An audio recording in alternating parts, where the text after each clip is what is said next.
Sorry. Lock it in. Yo, what's up, guys? It's Halsey Schider with the Helicopter Podcast. And today's episode is a episode that I have wanted to record for a very, very long time. One of the most special things about joining the Vertical Helicast platform is getting to know these other podcasters. Admittedly, I don't know about you, Jason, but admittedly, for me, when I was coming into the platform, I was almost kind of wondering if there would be like this over-competitive, ego-driven, like my podcast is better than yours type of deal. And it hasn't been that way at all, right? Clearly, we know that the Real ResQ Podcast with Jason Quinn is the top dog. There's no argument. All right. And in a close second, it's then the Helicopter Podcast. Absolutely. And then there's probably about 10 other podcasts within the aviation space. And then it's probably the Hangar Z Podcast with John and Jack. And then somewhere down the line is that, there's another podcast, right? It's with Valor something. Valor Flight Crew. Valor something. I'm just playing. In fact, actually, I just had a podcast with Blake and Michael from the Valor Flight Crew, our new air medical focused podcast on the platform. Those guys are badass. And honestly, they're doing incredible things, specifically around mental health and taking care of yourself. It's good. Especially in the line of work that they do, very similar to the things that you've done in your profession too. So I'm guessing we'll touch on that. But seriously, just so grateful to be a part of the Helicast platform and grateful that I can share space with guys like my guest today, Jason Quinn, former U.S. Coast Guard rescue swimmer. If I'm not mistaken, rescue swimmer number 500. What's up? Yeah, buddy. Host of the Real ResQ. The Real ResQ to me is kind of a multimedia endeavor too. You're doing some really cool things on YouTube. You have incredible guests where you're talking about the space in which you are served and continue to serve. So just lucky to have you. And like I said from the top, just glad that we can finally make this conversation happen. Of course, big shout out to Vertical Magazine and the Vertical Helicast platform for making this possible. And to our sponsors that also make the show possible, thank you. And of course, the biggest shout out goes to our listeners. We couldn't be doing what we're doing if you didn't listen. So I know that Jason and I are both super grateful. Jason, I gotta be honest, I prepped and prepared very hard for this. Last night, we had to change. So my wife and I just welcomed a daughter to the world. I know that you're... Congratulations, old man. Did you name her Quinn? Because that's a good name.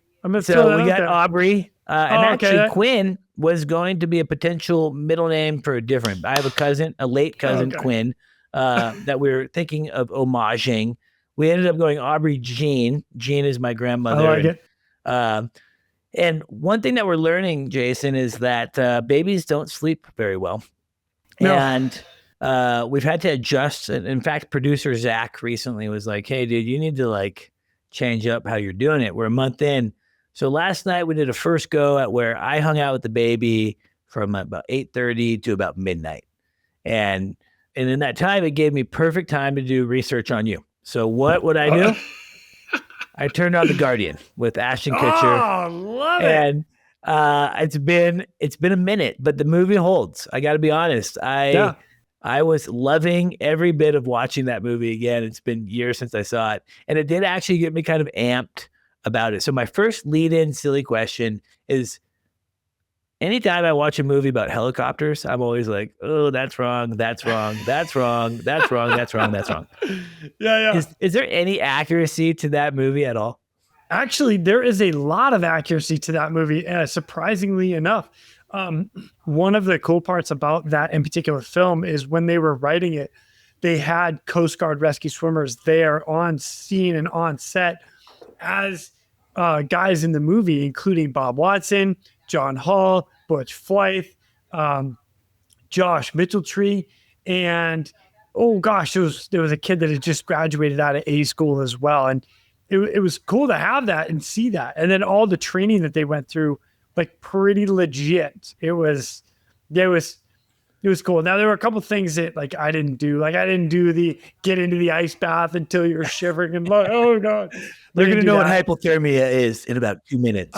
We didn't have what's called Records Day, but every chance that you had a test, you had an opportunity to break whatever record was there. So that was throughout the entire training. So, hey, you guys, this is the test out day today of blank, whatever it is.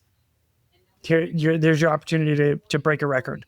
So some of the one that actually started giving me a little bit of anxiety was the pushing the little cinder block with a partner. The brick. Yeah. Under the pool. Is that a legitimate drill? It totally is. It's a great drill too. And if I remember correctly, you had to go down and back. So and it not only 25 yard, 25 meter pool. And what you would do is, so if you and I were working together, we'd take a deep breath, and the only way you can move the brick is if both of us are touching the brick at the same time. Yeah. So to cheat it a little bit, we'd tip the brick on the edge so it would slide on the bottom of the pool a little easier, or even just lift the so you gotta have a little smooth. You have to have a little edge. That's right. It's hard no matter what. Right. So then what you get is your like I said, if I remember correctly, you had one additional breath that you could do when you go down. So if you and I were partners, we go down at one point or another, you come up for a breath, got to pause, and then I go up for a breath, and then we finished out. And the way my buddies and I would do it is we game plan. And it's all strategizing as well as you do this. But anyway, so leave from the shallow end, you go right to the section where it starts dropping into the deep end. You don't need a breath yet, but you take that deep breath. You go up, reset, come back down, go up, reset, and then you do the rest of like 75 yards underwater and just battle out when you're coming back up. And see, that was the part that I started to get stressful, because in the movie it's tracking and they're just in the shallow end. And you're like, you're thinking like, okay, that's probably still very hard regardless. And then you watch it dip down and you're like, oh my God, and then of course for the Hollywood drama of it, Ashton Kutcher's partner kind of bails out, and then Ashton Kutcher just, sits at the bottom of the pool there, and does his dramatic thing. Yeah. But yeah, I'm always so fascinated, learning about, I think something that I've always, to a much smaller scale, of course, I'm always very curious about how far I can push myself. Obviously there's some pretty big influencers now, guys like David Goggins that, are like, next level. When you feel like you're absolute dead, you got 45% more in you, type of mentality. And throughout the years, I've actually become a little bit softer in my old age, but early on, I used to really try to push myself, and really see where I could find that limit. How do you get ready for something so intense like A school? What did that preparation look like? And what was that whole experience like? For me, it was kind of cool. I actually had an opportunity to go to an air station as an airman, and I got to train with guys. And this was kind of newer to the program, newer to the whole like AST, how they were trying to help guys get through school. But for me, I had 4 months of working with guys, and really what they're training you to do is be comfortable being uncomfortable.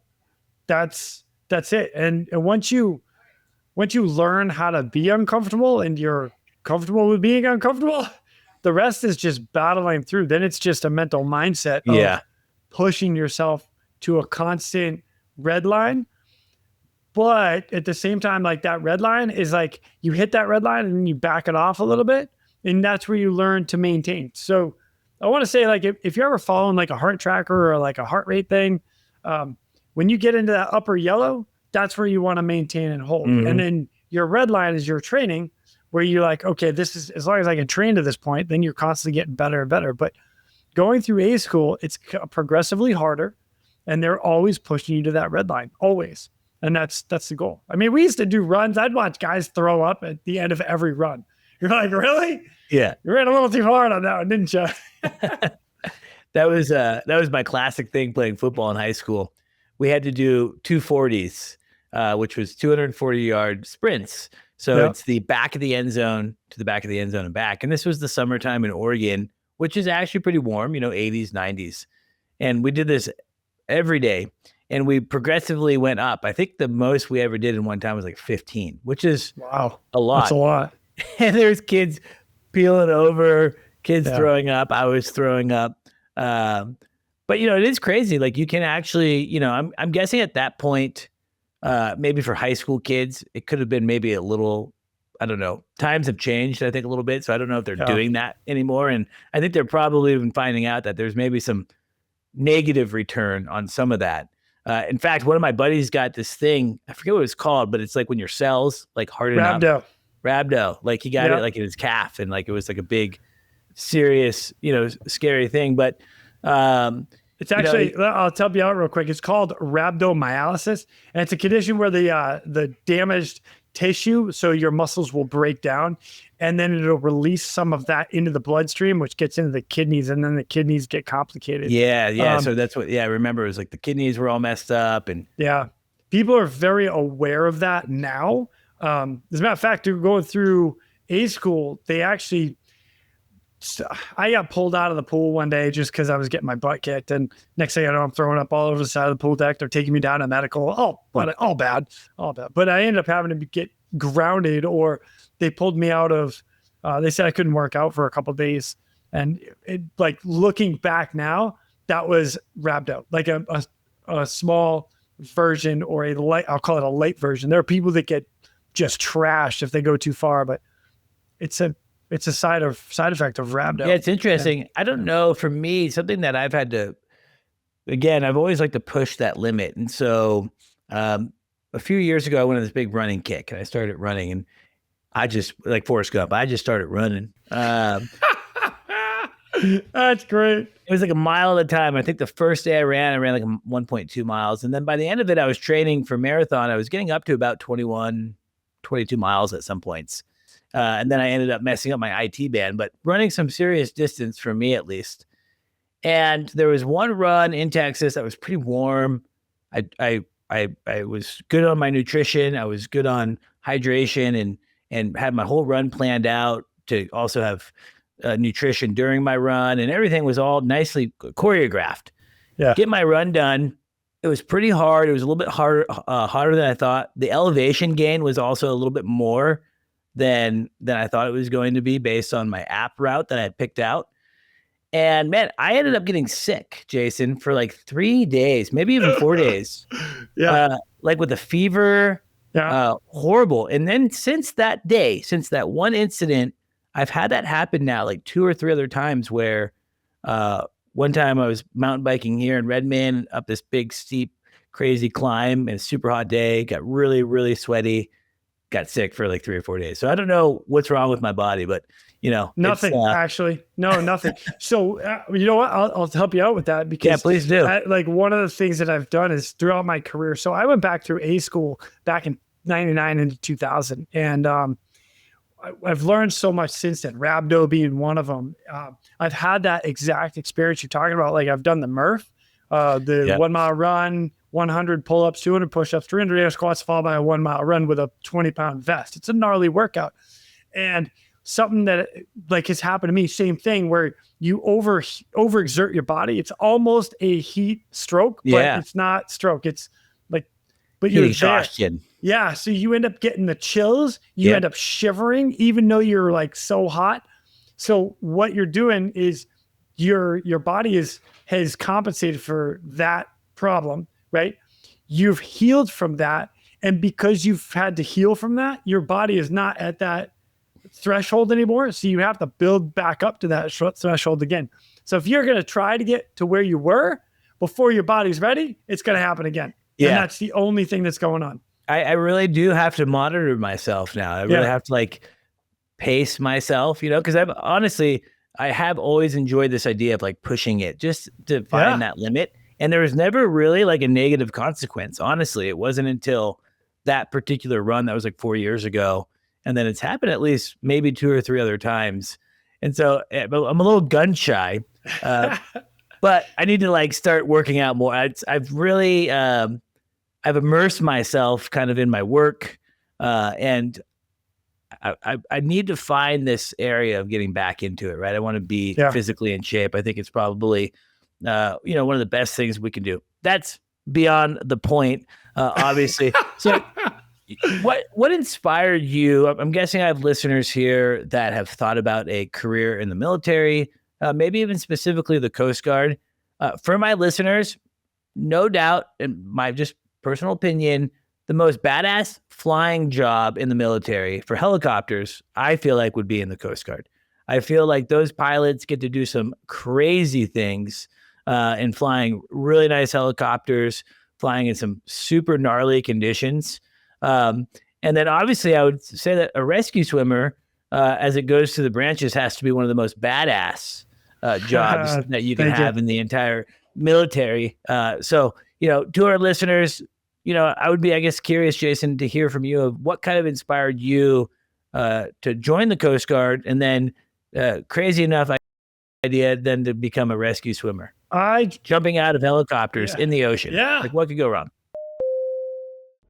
Thank you to our sponsor, Precision Aviation Group. Mission-critical operators and fleet managers rely on Precision Aviation Group as a worldwide leading rotor and fixed-wing MRO provider. PAG provides tip-to-tail solutions in 4 MRO segments: avionics, components, engines, and manufacturing DER services. A single point of contact gives you access to over 150 million in inventory globally, 24/7. Just call 800-537-2778. Precision Aviation Group. Others sell parts. We sell support. Yeah, exactly. What could go wrong? I graduated high school. I didn't really want to go to college. My uncle was in the Coast Guard down in Station Boston. So he let me go down there and kind of shadow some people for a little while. And I remember being on like the 41 footer in Boston Harbor. And if you're from Boston, it's Boston Harbor.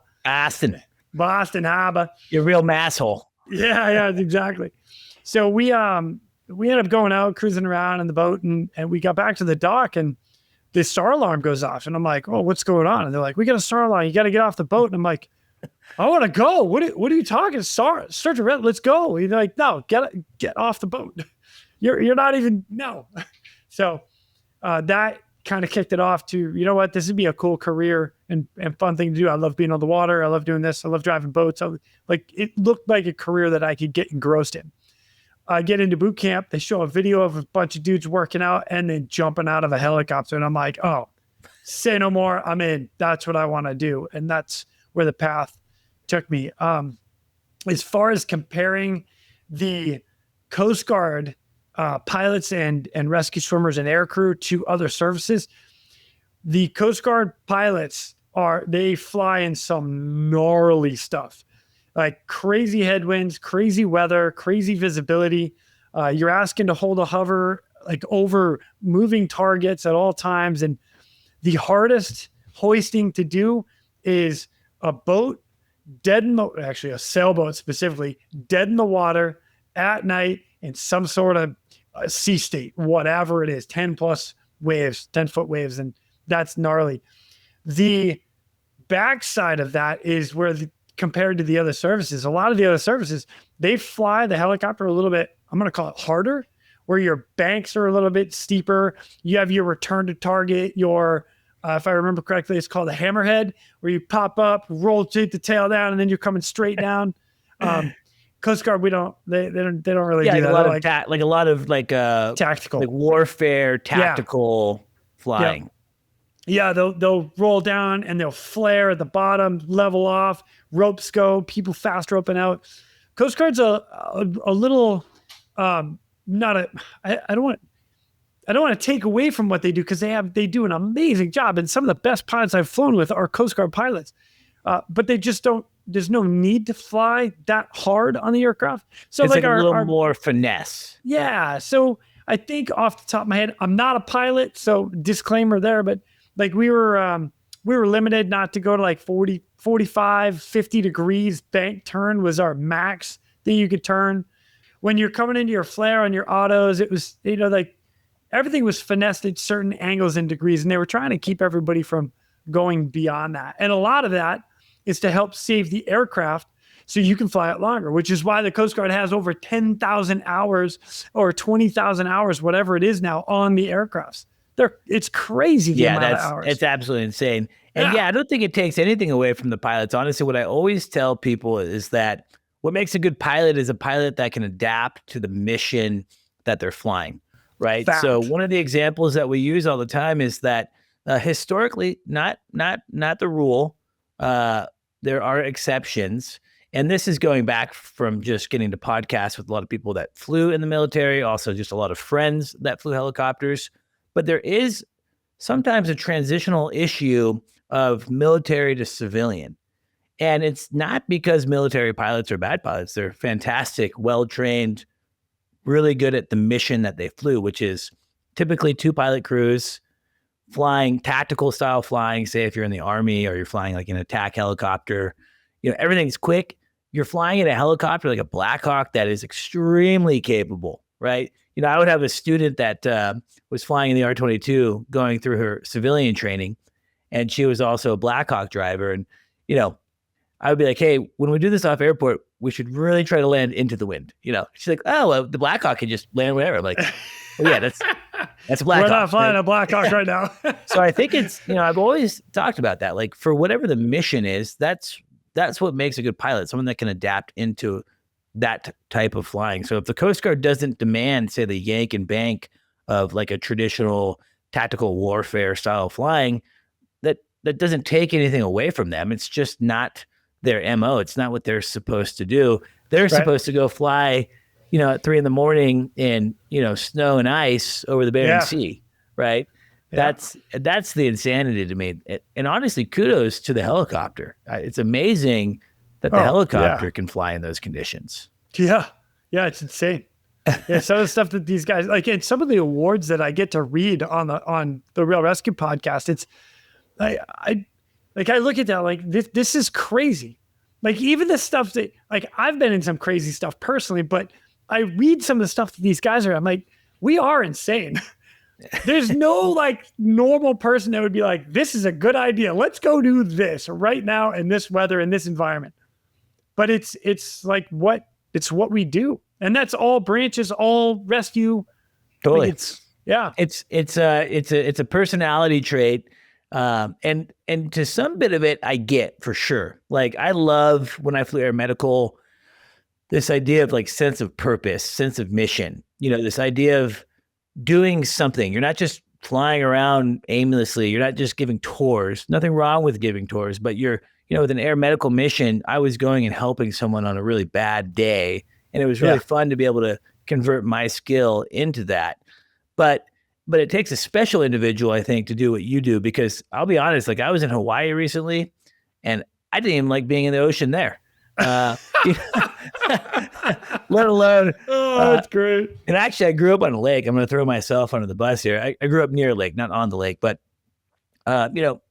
my buddies always used to give me crap because I don't like water, actually. And it's more so I don't like knowing what's not under me. I think I watched Jaws when I was too young.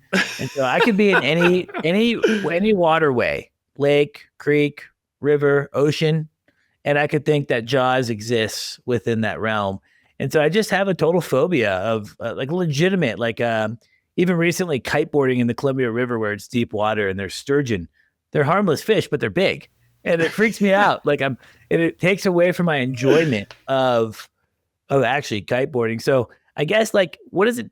Was there a learning curve for you of getting comfortable just floating in the ocean? I think when we were in Amsterdam at dinner, you were telling me that there were some times where you guys would do these training missions where the helicopter flies into the dark ocean, and then you jump out, and then they leave, and then they have to come and find you, and now you're just bobbing. That's that is what I call a nightmare. Talk to me about getting comfortable in that environment. All right. So again, everything falls back to the training, being comfortable, being uncomfortable, right? Now, same as you, I grew up on a lake. I was swimming. I was very comfortable in the water like my whole life. When I look at waves that are offshore and they're breaking, coming on, they're 3, 5, 7 feet. I'm like, oh, this is a great training day. I want to go swim in that. And I just want to test. I want to feel it. And like most people, again, it's crazy. Why would anybody do that? But I look at it as different. Like, that's a great day. Let me go mess around in that. And I know guys that have gotten badly hurt doing stuff like that, but it's a way to do the learning curve. But one of the things you'll do, so a swimmer gets in the water and you're going to have the idea is to vector the helicopter back into position. So for me on the ground or in the water, I get on the radio. I'm like, okay, I'm at your, whatever it is. Let's say you're making a right-hand turn. I'm at your 3 o'clock, continue turn. I'm at your 2 o'clock. I'm at your 1 o'clock. I'm at your 12 o'clock. Commence forward flight. Continue forward flight. Still at your 12 o'clock. Stand by for mark. And that is when you fly directly over top of me. Mark. You guys as pilots in the aircraft, push a button, and then the aircraft will take you back to that spot. Crazy. So yeah, it's all a way of, hey, lost swimmer or lost somebody in the water, and a way for me, because I see you, I can vector you in. What's fun about that for me is, and this is the stuff that I remember, we would go like 10 miles offshore to do swimmer ops, and there would be a boat like somewhere around or another helicopter somewhere in the vicinity that we're doing, because you always had some sort of cover. But it was my favorite because I would get lower down 10:30, 11:30 at night, because you're doing a night swimmer flight. The helicopter would fly away and all you hear is like the water around you. There's no other noise. The stars, if you have a nice clear night, is from ocean to ocean. And there's no sound other than you bobbing in the water. And it's just kind of so surreal. It's the coolest thing. And I loved it. So, and then I'd do helicopter come back in. Did you ever bump into any sea life in those activities? No, I did not personally. I know friends of mine that have, and they're like, oh, gotta go. Get me out of here. I don't know about in that specific scenario, but I know guys that have been bumped in the water. Really? Yeah. I was watching, I don't know if there's a show on HBO. It's called 100-Foot Wave.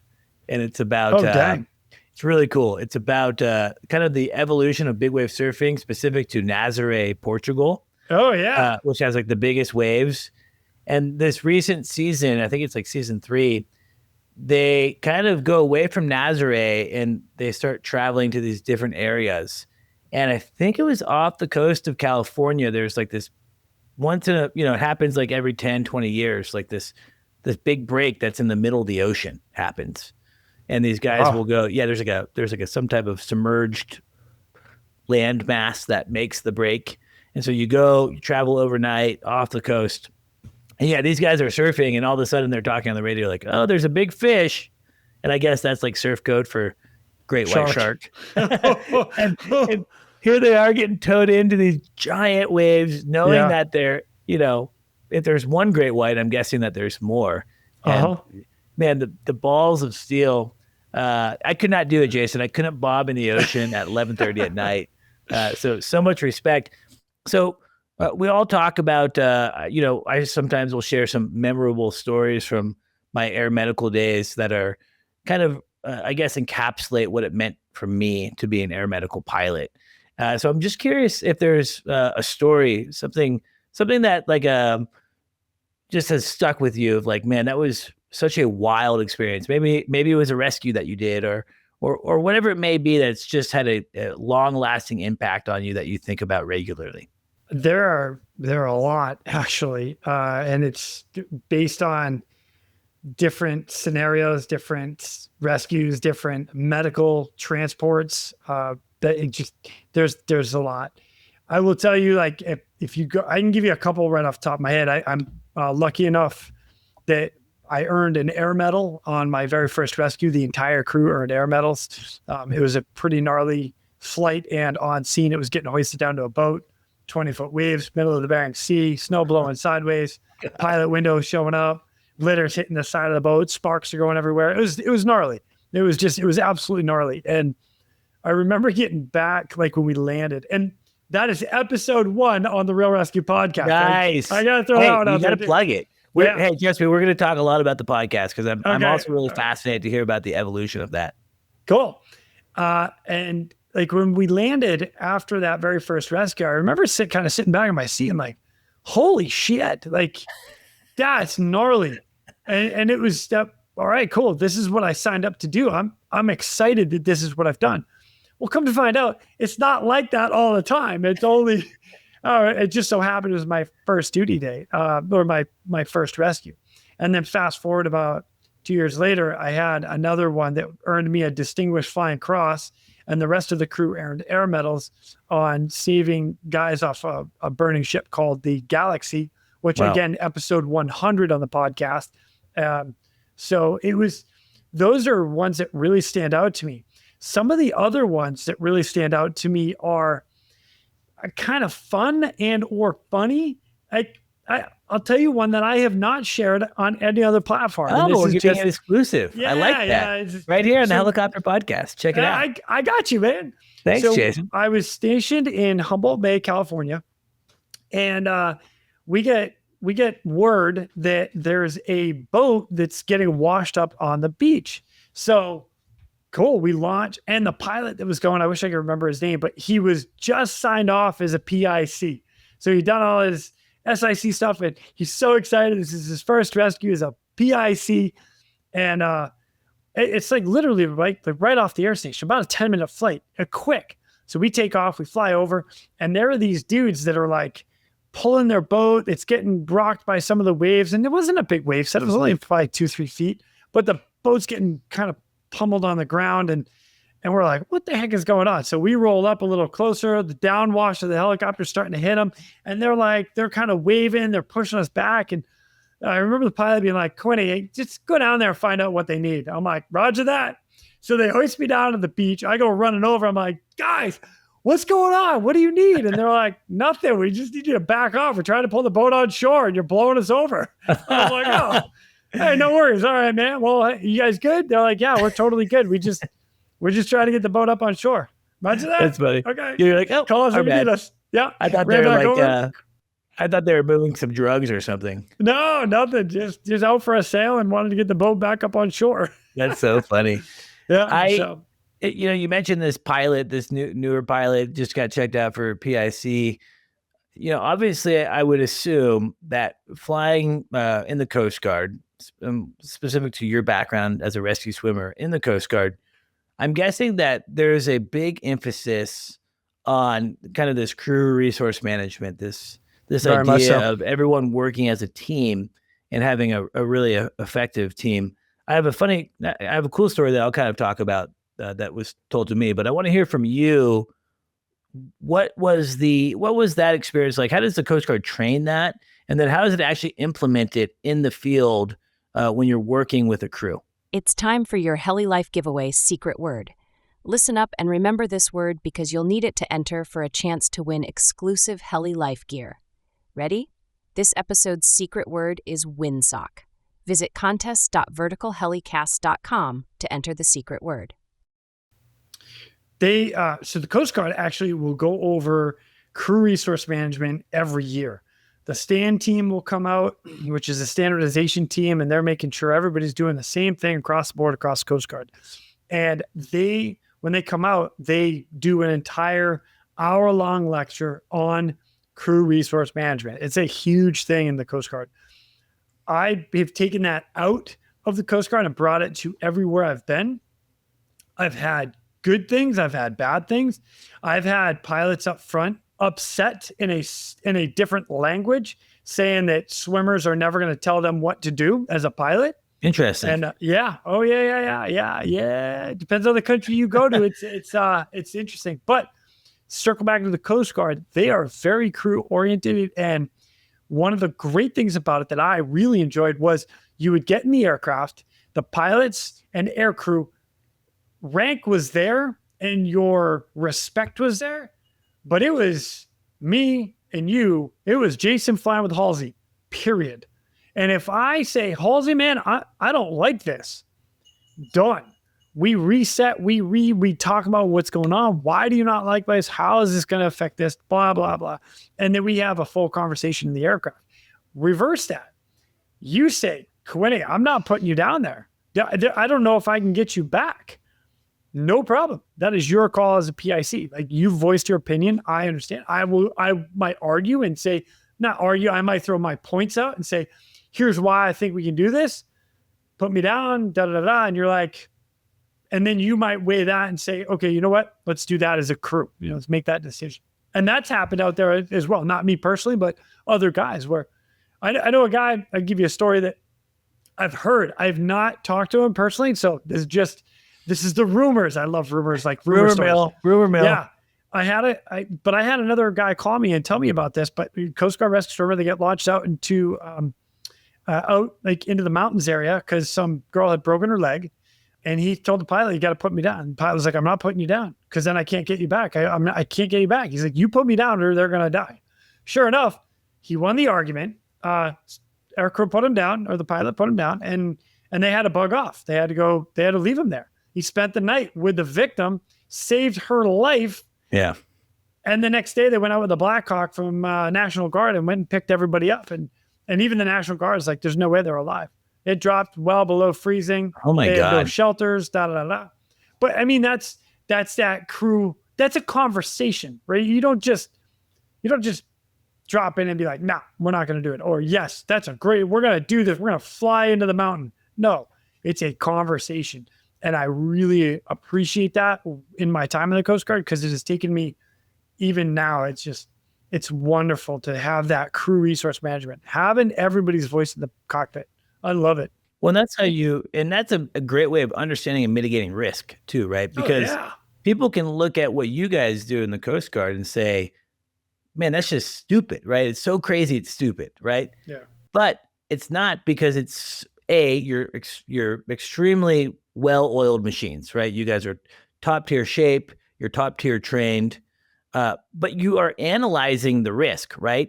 It's one thing to go and put yourself on the side of a mountain and you don't have the proper gear to survive the night. My guess is that particular swimmer probably knew kind of exactly what he had, what he was wearing, what that meant, what that was rated for temperature wise. I'm guessing all these things were going through their head, and they made a calculated decision, which means that there was obviously an internal conversation of like, okay, well, chance of death, 25%. I don't know, whatever it was, not enough, not a high enough percent. And I think that's what makes guys and gals like you very special, because you're able to very quickly see a situation, analyze it, understand the risk, make a selfless decision, and go and save a life. I mean, it's just incredible stuff. Thank you to our sponsor, Instrom Helicopter Corporation. Instrom Helicopter Corporation welcomes the new 480B Elite to its fleet, fully loaded with all the top-of-the-line features, including Garmin G500H, electric air conditioning, Genesis 3-axis autopilot, exclusive paint and interior, and more. 2025 delivery dates are available, but opportunities are limited. Secure your spot at instromhelicopter.com. Yeah, it's super cool. I love it. I highly recommend crew resource management across the board. What I have found difficult in some of either different countries or different pilots that I've flown with, or I don't even want to just say pilots, but different mentality of different countries, even their militaries. They're not the same as the U.S. Coast Guard. They're just not. And it's not a dig on them. It's just not the same. And again, so I give you the story is that we were out doing training. I was in the country of Myanmar, and I'm flying with this company, and the pilots up front were their country's military. I don't want to throw them under the bus too much, and we were going out to do a training flight, and eventually we came back and we're like, listen, we're not doing this, and this because of this. We're going to do this, and this. And that's where the pilot was like he was upset, legitimately upset that we were telling him what to do. And we're like, you're not the one getting on the hoist hook right now, bro. Like you haven't been trained to all the calls and everything that we've done. Everybody else has. So don't sit there and tell me like, oh, I've done this 1,000 times. You have no idea my calls based on the training that I have, and you haven't been through my training. So what do you, shut your mouth. Yeah. And it was a big to do. Right? Oh, I'm sure. So I've How do you navigate that though? Then how do you shut it down? Just shut it down and brief. Were you able to kind of turn that mentality?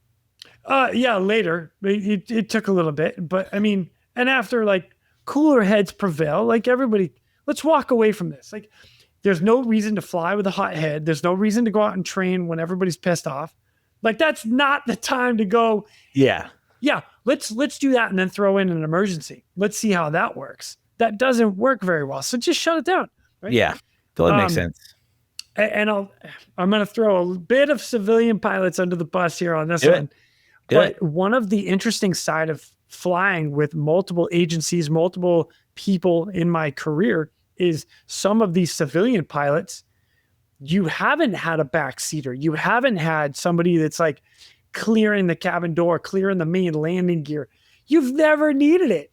So my own mentality, like, Halsey, if I go fly with you, I have no doubt you can take that helicopter off the ground and land it without my help. I don't know. Come on, man. But that's not. I'm not actually a pilot. I have to come clean. I'm a fraud. I've never even flown a helicopter. I've never even seen a helicopter. No, I'm kidding. Like what? Anyway, so I have no doubt that you can take off and land without my assistance. I hope. No doubt. Right? Well, it's like me getting into a car with you. I have no doubt that you can drive a car, get me to and from where we need to be. Right? I'm just riding shotgun. To add the crew mentality, if you're flying right seat and I'm sitting left seat, I naturally am just going to look out left and say, hey, you're clear left. Everything's clear. Just naturally. Same thing as you driving a car. If you're driving, I'm going to look to the right and say, the coast is clear. You can take off. You didn't need me. It's just an extra set of eyes and a voice. Civilian pilots tend to have a harder time with accepting the extra. They're like, yeah, I know. I can take off and land on my own. Sure. I know you can, but I'm a voice now, dude. I'm like your helper. So yeah, I mean, I look at it like, my mentality, because you're very much right. Up until I flew air medical, I'd never flown with another pilot. Still never have. I've never flown in a 2-pilot crew, but in air medical, I flew with a nurse and a paramedic in the back. And the company that I worked for was really big on, CRM working together and really, making sure that everyone felt that there was a level of responsibility that we all, the first priority essentially was like, get that helicopter back home safely. Like we owe that to all of ourselves. And I actually took it very seriously. I figured when I went into a base, I wanted my crew to understand that I truly actually appreciated their assistance in helping us get home safely, right? Extra set of eyes, right? I've had times where, and I've said this a million times on the podcast, but I've had a flight paramedic that likely saved us from hitting an unlit tower, coming into an area that we had a random pop-up tower that was not charted. It was near actually one of our pre-approved landing areas in Texas. And like, I did not see it and he did. And I was able to take action. We didn't hit it. I don't know if we would have, but it would have been close. And so for me, I always actually did, not to put myself on a soapbox, but I felt that responsibility of knowing that, hey, my crew is there to help me, right? Yeah. We would do a challenge response checklist prior to takeoff, prior to landing. And I wanted to know that I was clear. I wanted to know because you have blind spots, right? And so it's interesting. And I'm glad that you say that, if you're listening to the podcast here and you're a civilian pilot, just like myself, and you end up putting yourself into a career trajectory that puts you into a crew, whether it's air medical or search and rescue, law enforcement, whatever it may be, you're going to do yourself a giant disservice if you're not part of that crew. If you don't, if you become an ego-driven pilot where, hey, you're just self-loading baggage, you don't know what you're talking about, I'm the PIC, you're not going to last long. It's just, we're not in that world anymore. Right. Now, 20 years ago, I think that there was that world, right? It was like, self-loading baggage, F the crew. And guess what happened? Air medical is Accidents. extremely dangerous. Oh gosh. And so once you start incorporating the crew and you actually I can never say that word, genuinely. Genuinely. Genuinely. And you actually really mean it. It's such a hard word for me. And you actually mean it for them to be there. It really changes things, and it's great to work from a crew. So I'm glad that you said that. I'm curious. Can we touch on a little more of that? Do you mind? Sure. So one of the things that I look at now are a lot of the accidents that currently still happen. And I find it always interesting to me about some of them. And one of them more recently, I'll say about 6 months ago or so, was the 145 that was landed on the side of the road. And when the pilot lifted, he rolled the tail into like a tree.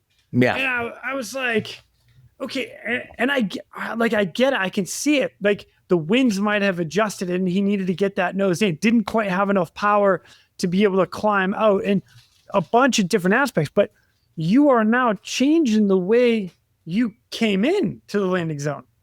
So it's not that I mean, again, I'm not in the aircraft. I'm not part of the crew. So I want to be careful with how I debrief this. But at the same time, like somebody has got to say like, hey, this is how I'm going to take off. Yep. It's got to be the same way. Or if you take off and you're like, I don't have enough power to pull this because of whatever, land, burn 5 more minutes of fuel, radio over to the guy, be like, hey guys, I just got to burn a little more fuel. That way I can get a good takeoff. And then your crew, I get it. They're working on patience, but take that 30 seconds to 1 minute to look out the cabin doors on either side. Help clear the pilot. Hey, hold your tail. Don't bring it to the right anymore. Don't bring it to the left anymore. Come easy left because I got power lines. I see them over to my right. Just something. It's just that talking to people. Anyway, yeah, I'm done with my soapbox now too. Come on, no, Halsey. it's so important though, because even, when I flew air medical, again, the priority wasn't the patient. I know that might sound weird to some people listening, but it wasn't the priority. The priority was that we had to safely transport the patient to the hospital and then get back to our base safely. That is top priority. So you can even have a patient that's in a really bad shape. It was always our company policy that during takeoff with that patient and landing, eyes were outside, right? All crew, eyes outside. And part of the pilot checklist for us is we did have to brief our takeoff, right? All right, hey guys, I'm going to pick up. I got a straight shot here down this highway that we landed on. We're going to, I see these wires to my right and I see these, and I would always point that out. This is what I see.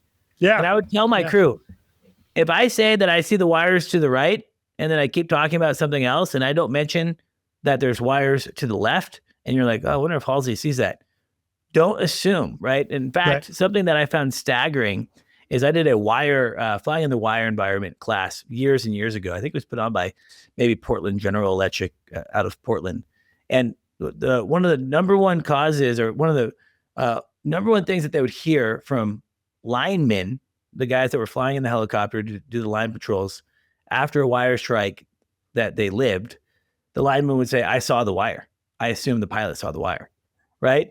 And so the big push for this class was like, if you see something, say something. Say something. Right?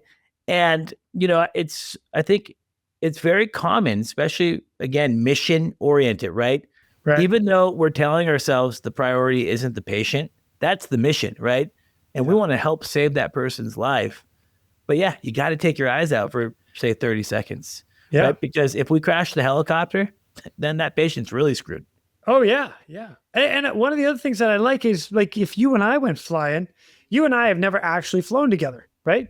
So I'm not going to assume that you see everything. I'm going to ask, right? At the same time, what I would assume in a flight, before you move the tail left or right on a landing or takeoff, you would say, hey, am I cool? Can I kick the tail to my right 10 degrees? I'm going to look and be like, ooh, no, you cannot. You need to come up another 50 feet and then you can kick it. And you'd be like, oh, I don't have the power for that. All right, let's land this sucker down and burn it off. Yeah, exactly. Do something else. Yeah, exactly. And So, actually, anyway. for me, that habit started young, and I just got lucky. I feel like I went to a very good flight school at Hillsborough. Now it's Hillsborough Heli Academy, who also is a sponsor of the podcast. So thank you guys for your support. And this isn't me plugging them because they're a sponsor. This is how I truly feel. Little things like clearing turns can mean the difference of life and death. For sure. When I was learning, I don't know, I'm guessing it's still the case. I know that they've just only continued to evolve and grow their flight training program. But man, it was like a big deal if you weren't clearing turns. In fact, when I would give stage checks, I would fail people on not doing clearing turns, right? You get a couple misses, right? Yeah. And then you're failed, right? Especially on a CFI stage check. It's like, man, if you're not looking to your right and you're not looking to your left and you're asking for clear, then to me, that's a problem with situational awareness, right? Totally. We're not using all the tools. So at least in my civilian training, that was really instilled on us. And so I think that helped me. But there's a lot of schools that probably don't push hard on that. And, so I can definitely see that your experience of maybe having some pilots specific to the civilian world, not always being the best. But, before we run out of time, I want to transition a little bit here, Jason, because I want to talk about the Real ResQ. I want to talk about your platform, your podcasts, all the other content that you do. But what was the birth? What was the aha moment of, hey, I want to do this thing? There was a couple of things. So first, I got to shout out my boy, Andrew Yost. We're sitting around and we're listening to podcasts, a lot of like Jocko, and a couple of just a whole bunch. There's so many podcasts out there that we were listening to. Jocko, I specifically remember specifically because he would read a book and have the guest on there and just read pages out of it. And what I loved about that is like, he would read the book and then the guest would get deeper into the story than the book did. So yeah, it's cool. So kind of inspired a bit of me reading people's awards and the news articles and whatnot, the write-ups that people get and the letters from the family, and be like, well, all right, give us the fine details. Like, how did that all happen? Anyway, so Andrew Yost and I are sitting around listening to podcasts, and he turns around and he's like, man, Quinny, you'd be a good podcast host. And I was like, no, man, what? I was like, I don't even know what I'd talk about. And at the same time, I had been talking about, it'd be so cool if somebody could record everybody's rescue stories, the stories that no one hears about. You have all this trash that's on the news. And when I say trash, it's trash. It's worthless information and it's awful. Why not highlight some seriously good people that are trying to help others? And that's kind of the birth of it. And then the next step was talking to my wife, which I talked to her every day for like a year. And she was like, okay, either do it or stop talking about it. And that's, boom, that's how it started. Sidebar, can you hear my baby crying? No, I cannot. Okay, good. I wasn't sure. Hope she's okay. My wife is home. Okay. We have a fussy baby. There's just this a fact of life. That's is what it is. We got to cry her. It's interesting, and I agree with your buddy. You would be and are, of course, a terrific podcast host. In fact, I think one of the things I always mention about you is your energy. There is not, you're like Scrappy Doo, right? That's like that. You're not a little guy, but Scrappy had this energy about him, right? And that's how I feel like when I'm around you, whether we're in person together or I'm listening to the podcast. You bring energy, right? And thank you. That's hard to do. I don't think people realize that when you're podcasting, you could be podcasting from late nights. It could be you could be tired from a long day of work, or you could be this or that. Sometimes I find myself in a trap of like, oh man, I'm just tired and I'm kind of talking like this. And it's like, you got to bring the energy, right? And so you've actually inspired me to be like, okay, no matter the situation, I got to bring the energy, right? Because I think the energy is palpable. I think it's exciting. So what was that? Go ahead. What was so you talk about it and you finally do it. And now how many episodes in are you? And if my listeners haven't checked out The Real ResQ, what can they expect? As always, a special thanks to Celicopter for producing this podcast. Specializing in helicopter evaluations, faster sales, and superb service, Celicopter is the go-to agency for clients expecting immediate results. Celicopter's team of helicopter professionals are the best in the business. Using their aviation expertise, a nationwide network, and a proprietary 76-step listing strategy, Celicopter will convert your listing from Mayday to payday. Ready to get started? Text helicopter to 1-855-Celicopter. That's helicopter to 1-855-735-5226. And a Celicopter pilot agent will reach out. Celicopter. List it, sell it, done. So I am like about 235 episodes in. And I say an about because one of the things I've done is I've done a little extra known as an asterisk episode. And the asterisk episode is like it's not totally, it's got stories in it, but it's more of a history lesson and like a backtrack or a side story that helps those in rescue. And I've got a couple spotlights where we're highlighting some of the companies that are helping us in the front lines. So outside of that, there's about between 235 and 250 episodes, somewhere in there. What you can expect when you listen is real life, firsthand stories of people that have gone out to help those in distress. And one of my catchphrases, which I love to say, and it was told to me in A school when like the week we graduated, it was, those in distress are praying for a miracle. They are going to get you. And that sat with me really like heavy. And it has stuck with me my entire career and I'll never forget it. I tell everybody now that is a true, never truer statement made. And I've heard it where guests have come on where they say, I was just praying that somebody would get the call, somebody would come and help us. Letters from families, like I was praying that they would come home safely.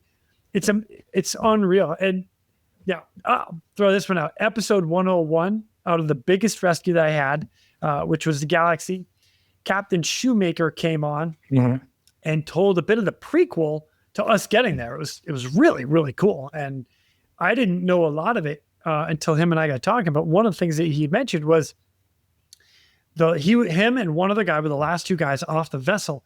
And the other guy looked at Captain Shoemaker and says, Captain, are we going to die?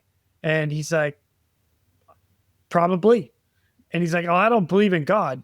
And he's like, well, saying a prayer right now is probably not a bad thing. And it was, that's what, I don't want to use a generalized term of that's what people do, but it's kind of that general term. If that's what people do, you're praying to whoever and whatever you believe in, you don't believe it, doesn't matter. Like, please, something out there, God, please help me. And that's where they get us. And when I say us, I mean, it's anybody that does some sort of search and rescue effort. So it's awesome. And that's really what I love about it. That's the awesome part of your podcast. I mean, in my opinion, it's, mine is very interview style of career and understanding kind of what it's like to be. And in fact, one of the things that we're going to try to start doing a little bit more of is transitioning to more stories and hearing about people's experiences and things that went good, things that didn't go good, learning lessons. It's a little bit harder to get out of pilots sometimes of when you might have made a mistake or put yourself in a bad spot. But, I love the idea of being able to hear. I love living vicariously through people, honestly. Yeah. And that's why I'm really into so many different podcasts and audiobooks specific to the military. I'm a civilian guy, never been in the military. Sometimes I think it's like on my deathbed, it'll be a regret of mine that I chose not to do that. But here we are. It is what it is. But I love listening to those styles of, whether it's full on books about war. I listened recently to the Razor 03. Alan, I think, kind of blanking on his name. I think it's Alan Mack. He was on the Hangar Z podcast, flying the Chinook, doing special ops and special forces. Crazy. I love. And so I think with your podcast, people can really vicariously live through that experience of your guests. Right. And that's something that's incredible. Like how often, in day-to-day life, what you guys do, especially in the Coast Guard as a rescue swimmer, is so foreign. So that's another neat part of your podcast. If you're listening today and you're like, well, I don't really want to be in the Coast Guard, you don't got to be. This is like about, if you want to hear badass stories about badass people doing crazy things, and then also hearing about the survivors and getting to actually tie in that whole story. I mean, you've just done a bang out job, Jason. It's really cool. Well, thank you. I'll throw this out there too. It's like you mentioned my energy on the podcast. So I am like this all the time. There's not, this is not a staged anything. My wife looks at me from time to time. She's like, okay. It's awesome. Have you always been that way? I have, as crazy as it sounds. Yeah. Do you ever feel tired? Yes, I do. But I'm never going to show it around you. Okay.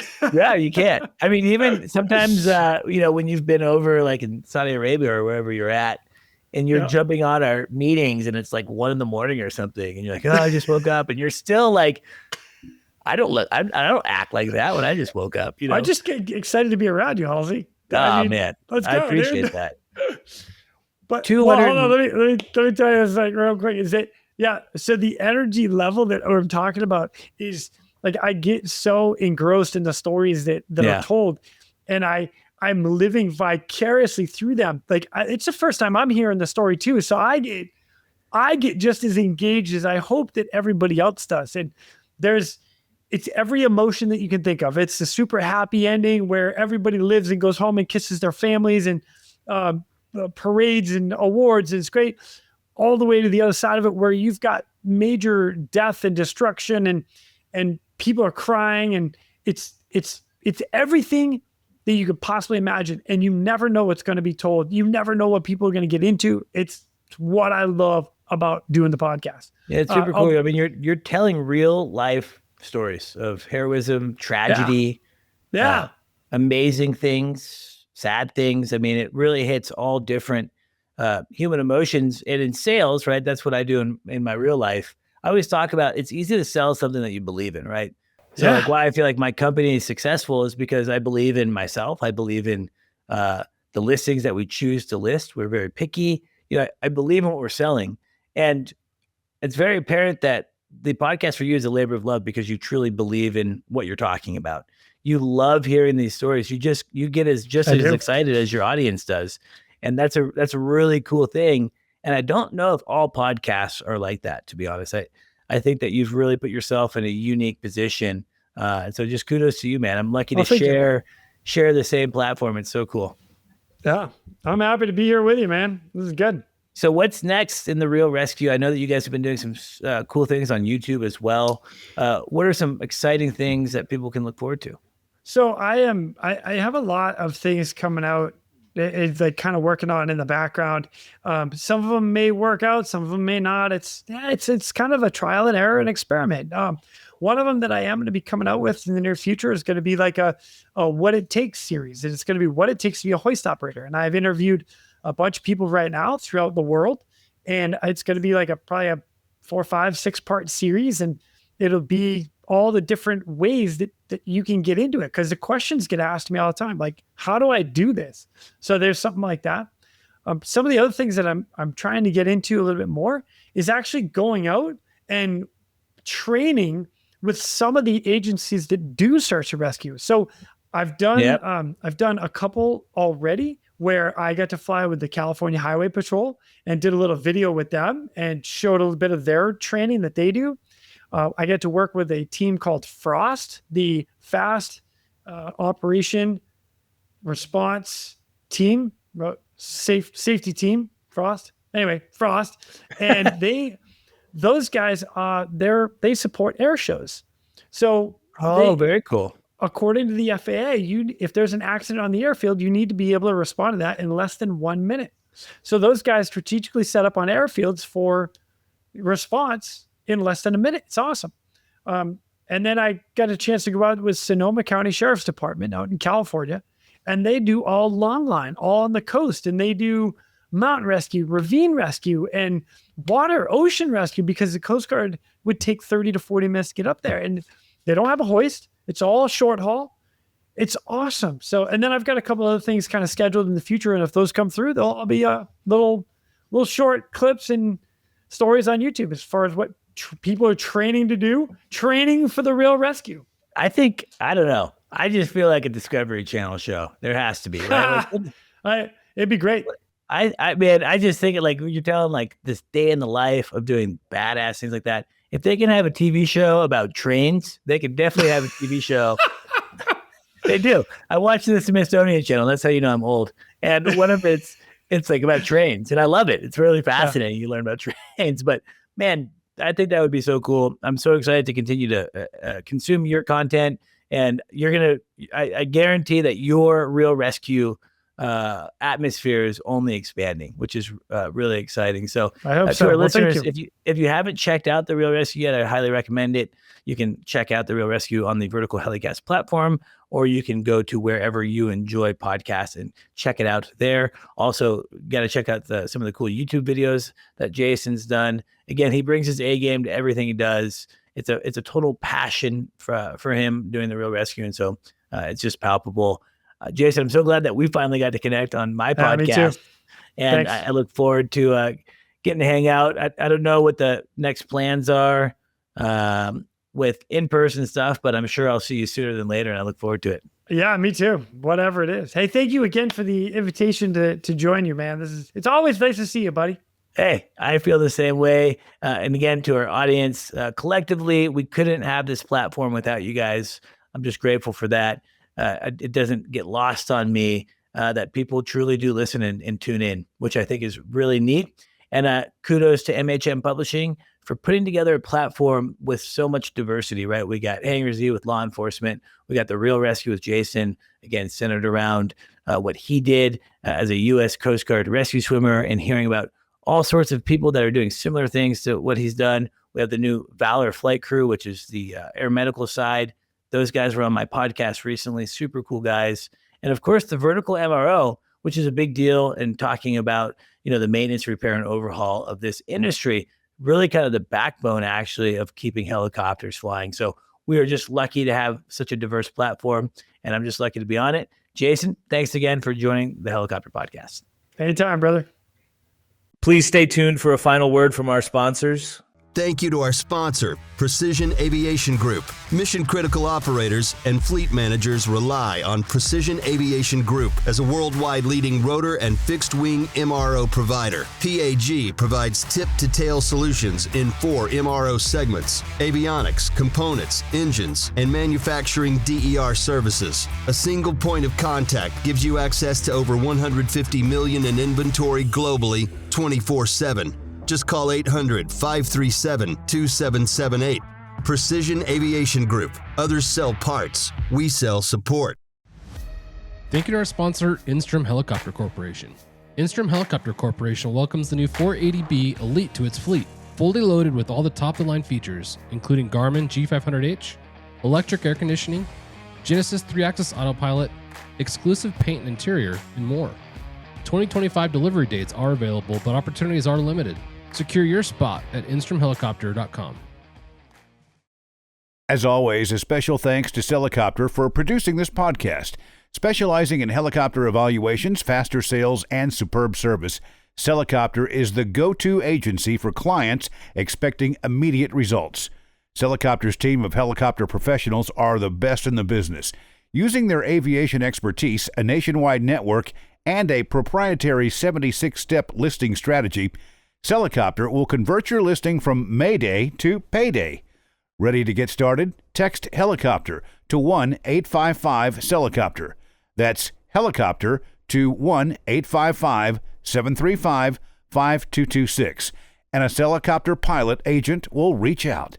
Celicopter. List it, sell it, done.